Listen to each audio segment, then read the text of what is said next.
Connecticut colony. There was trouble in Connecticut soon after it was founded, when a brief war broke out not far from here. Settlers attacked a group of Pequot Indians, believing their warriors had killed a colonial leader. As a result of the Pequot War, 600 native people, including women and children, were massacred. From its early days as a colony, the people of Connecticut were governed by a code of laws called the Fundamental Orders, considered to be the first constitution for a government ever written in America. Under the Fundamental Orders, certain people other than Puritan ministers were allowed to have a voice in government. Even at that, only white male landowners that belonged to the Puritan Congregational Church were allowed to vote. For in Connecticut, there was no freedom of religion. In the midst of the territory of Puritan Connecticut, people from separatist Plymouth founded another colony called New Haven, starting in 1638. This colony came to be made up of a group of church-ruled towns clustered on Long Island Sound and on Long Island itself. In 1662, King Charles II granted the Connecticut colony an unusual charter that made it almost independent from England.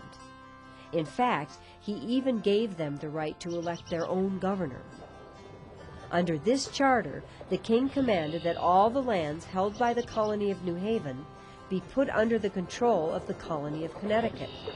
And so it was that New Haven turned out to be a very short-lived English colony that ended just 24 years after it began. The people of the New England colonies created the products upon which their economy was based. The region's economy was greatly helped by the Puritans' belief in what was called the Protestant work ethic. This was the belief that God had commanded 6 days of work a week, which, if pursued with enough enthusiasm, was rewarded with wealth. Even though most hard-working Puritans in New England farmed, agriculture played only a minor role in the region's economy in colonial times. This was because the soil was too rocky and thin to support many large farms. In New England, thousands of heavy rocks had to be cleared from the fields and piled up into stone walls before any farming could be done.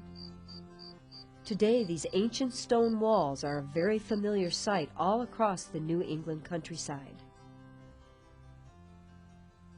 Clearing fields for farming also involved removing trees. This produced logs that in turn were converted into lumber that was often exported to England, where it was in short supply because the forests had been seriously depleted. Some wood was also used to produce the millions of barrels that were used in colonial times for shipping just about everything.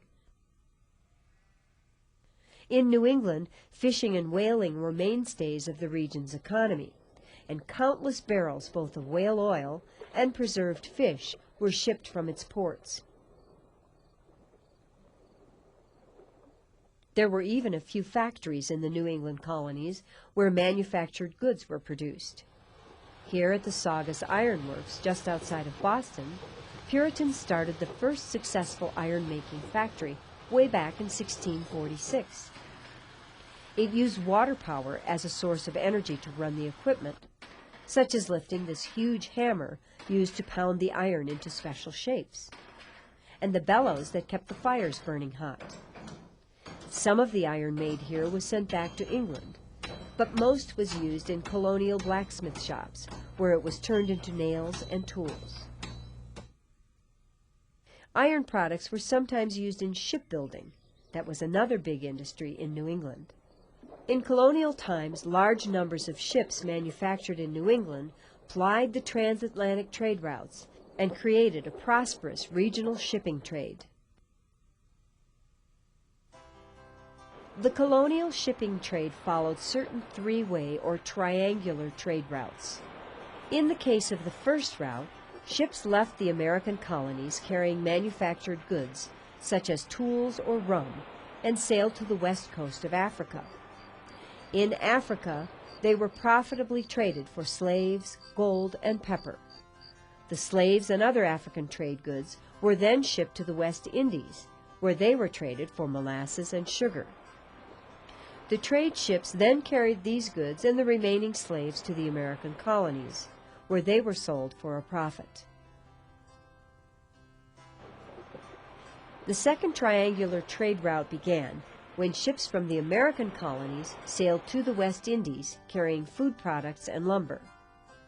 In the West Indies, these goods were traded for fruit, sugar, and molasses.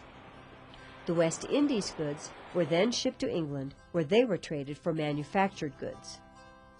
Then the English manufactured goods were carried to the American colonies and sold for a profit. The third triangular trade route began when ships from the American colonies carrying lumber, preserved fish, meat, and grain sailed to southern Europe. In southern Europe, these American products were traded for fruit and wine. These southern European products were transported to England. In England, they were traded for manufactured goods. Once again, English manufactured goods were brought to the American colonies and sold for a profit. Using these trade routes, American traders did quite well for themselves. However, British economic policies called mercantilism, designed to protect English industries from competition, resulted in interference with the colonial shipping trade. Problems arose when the Navigation Acts were put into effect. The Navigation Acts caused great economic problems, especially in the New England colonies. As a result, colonists in Massachusetts and Rhode Island burned British ships, serious acts of rebellion that helped set off the Revolutionary War.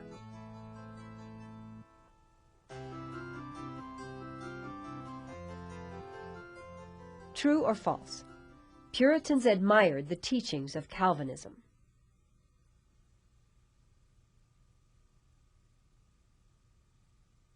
True or false? The colony of Rhode Island had a great amount of religious freedom.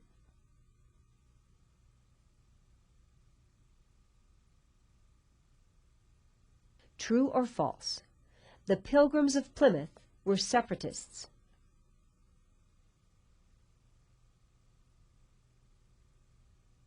True or false? The Protestant work ethic was important in all the New England colonies.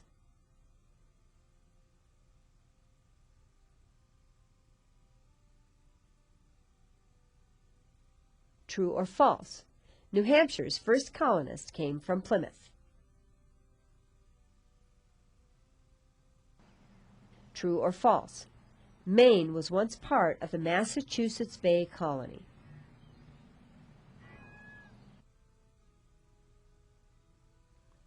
True or false? Roger Williams founded the colony of Connecticut.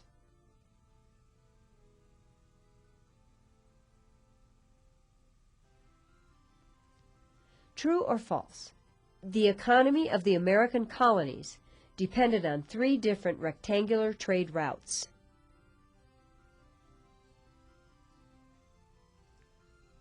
True or false?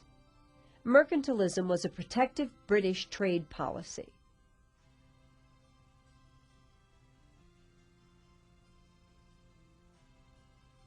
True or false?